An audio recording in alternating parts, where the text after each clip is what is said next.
You can easily get a credit card as a teen. I opened my first credit card within the first month of me turning 18 years old. Since then, I've used my credit cards to purchase everything in my life, from gas to groceries to even vacations. In this video, I'm going to break down everything you need to know about getting a credit card, whether you're 16 and looking to start your credit journey, or you're 35 years old and restarting from square one. I'll show you why you should use credit cards for every purchase, how credit cards work, which level of credit card to start off with, their upgrades, how to boost your score, and 5 tips to get the absolute most out of your credit cards. If you want to see more videos like this one, like, subscribe, and comment below what you would like to see next. You might have heard from your friends or family, credit cards are terrible, don't ever use credit cards. That's because they know someone who got a few credit cards right outside of high school and spent money on these cards buying anything they wanted just because the money was there. As soon as they got their cards, they went out, they bought a new phone, TV, clothes, not thinking about a plan to actually pay these cards back and just making the minimum payment for years. The minimum payment that they made never moved their balance down really.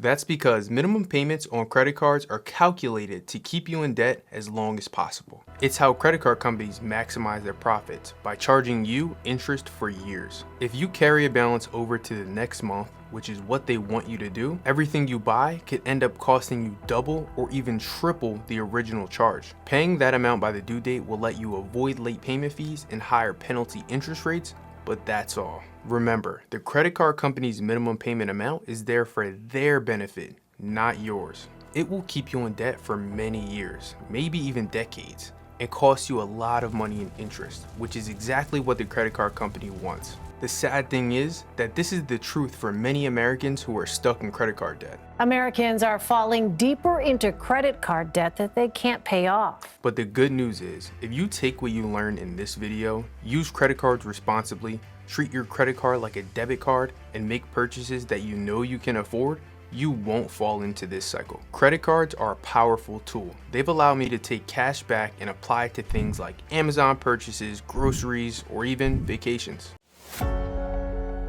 If you're using your debit card for all of your purchases, you're missing out. Like I said earlier, it allows you to get cash back for the purchases that you were already going to make anyway. Let's say you buy your cat food every month from Amazon because your cat has a special diet and this costs you around $120 per month.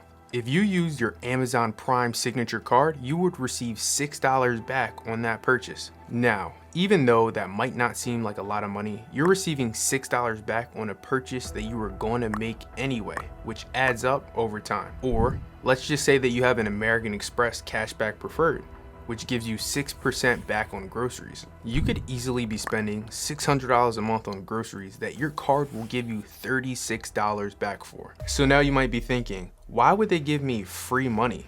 Is this a scam? Let me explain. Picture a triangle connecting 3 people, you, a store, and the bank.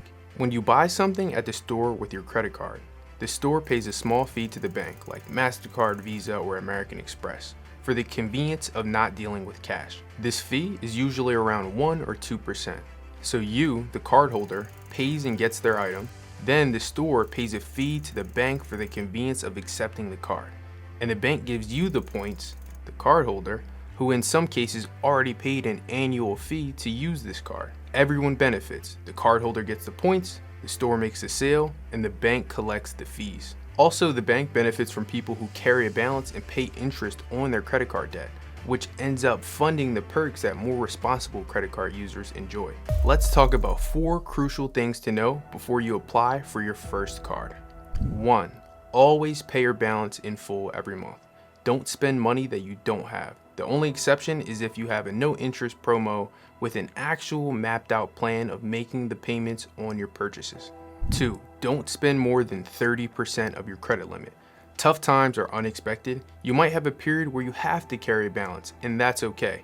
Just know if you have 30% utilization or more, it will hurt your credit score until you pay it off, making it harder to get approved for other cards in the future. 3. Never cancel a credit card. Doing that will lower your overall credit age, which can lower your credit score. Even if you have an old card that you don't use anymore, keep it open. Don't close it. 4. hit your welcome bonuses. A lot of people forget about these, which is a big mistake. Welcome bonuses can get you a lot of points fast without having to spend a lot of money. If you like this video so far and you need credit repair, click the link below to join my course community where I teach people everything they need to know to remove inaccuracies off their credit report and repair their credit on their own. Now, we'll start going over how to get started with credit cards with no credit score. If you are 18 years old and you don't have a credit card or any credit score, I would recommend starting off with a secured credit card. Here's how a secured credit card works. You put down a security deposit, which can be, let's say, $100. And this $100 becomes your credit limit. So that means if you ever default, the bank just keeps your deposit, so there's no risk for them. Plus, secured cards are easy to get. Almost everyone can get one, and it's rare to see someone denied for a secured card. After a month of making on-time payments, the bank might refund you your deposit and switch you to an unsecured credit card, meaning that you're officially borrowing the bank's money, which is what most credit cards are. I didn't start off with a secured card. I was lucky enough to have been accepted into college right after high school. So I applied and was accepted for an unsecured Discover student card, which doesn't require a credit score. But before I get into unsecured cards, I'm going to show you a credit boosting tip that can help you get accepted for an unsecured starter card on your first try. If you're 18 and watching this, or you have no credit at all, ask parents or a close family member to add you as an authorized user on one of their credit card accounts that are in good standing. It'll help you build your credit by transferring their good credit history on that card over to you. You can be added as young as 16 with some companies, which is great because you're getting a head start on your credit journey. The person who adds you doesn't even need to give you the card. They can just cut it up right away. Just let them know they're adding you to build your credit so that when you're ready, you can apply for your own credit card. And it'll be easier to get that unsecured starter card faster. There are 4 levels to credit cards. Level 1, which is secured cards. Level 2, which is starter cards, meaning that they have no annual fee. Level 3 cards, which have an annual fee between $80 and about $300, and level 4 cards, which have annual fees of $300+. So when I say starter cards, I mean level 2 unsecured credit cards with no annual fees. Now, let's go over starter cards that I recommend. The first card I'm going to recommend is my first credit card, which was a Discover It student card. I earned cash back on everyday purchases and 5% cash back at different places each quarter. Some months it was grocery stores, then restaurants, then gas stations, all to a specific dollar amount. And I earned unlimited 1% cash back on every other purchase. I'll put the referral link to this card in the description below. The biggest thing is that this credit card does not require credit to apply, so you can have no credit score and still get accepted. The next card I would recommend is the Chase Freedom Card. Chase is a great bank, and this card gives you 1.5% cash back on everything you buy. On top of that, right now it has a 0% intro APR for 15 months on your purchases. Just remember, Chase can be kind of particular on who they extend a credit card to. They typically don't like new applicants, so it might be worth opening up a bank account before you apply for their credit card. Lastly, if you've heard good things about American Express, you can apply for the Cash Everyday American Express card. This card has 0% intro APR for 15 months on purchases, 3% back on groceries, and 3% back on gas. The thing about American Express is they typically offer higher credit limits and have higher approval rates, but typically you see their cards accepted in less places. Don't forget, you can pick 2 of these cards if you like. You can apply for a Chase Freedom or a Discover card, hit your welcome bonus, wait about 3 to 6 months, then apply for another card. Now, when you start having more consistent income and you're spending more, then you should consider getting a level 3 card. Your level 3 credit cards are where you're going to start seeing annual fees, and they could range anywhere from around $100 to about $300. One of my favorite cards is the American Express Blue Cash Preferred. Now, this card will waive your $95 annual fee the first year, and it gives you 6% cash back on groceries up to $6,000 and gives you 3% back on gas. If you want to stay in the Chase system, you can apply for the Chase Sapphire Preferred. The likelihood of you getting approved for the Chase Sapphire Preferred is a lot higher if you have some sort of credit cards with Chase. It shows them that you're doing great and you're ready for the next credit card in their ecosystem. Now, the American Express Gold Card might be one of the best cards in the market. 4 times the points on restaurants, 4 times the points on groceries, 4 times the points on travel with a $295 annual fee. At the end of the day, everybody spends differently. Get as many credit cards as you can handle as long as the benefits match what you're looking for. It doesn't matter if this card is slightly better than this card or that card is a little better than this card. If you like traveling, look at travel cards. If you like eating out, look at those type of cards. Just remember, it doesn't matter if your annual fee is $95 or $295. You should be getting at least $1,000 or more in benefits from these cards if you're using them correctly, even after you subtract the annual fee.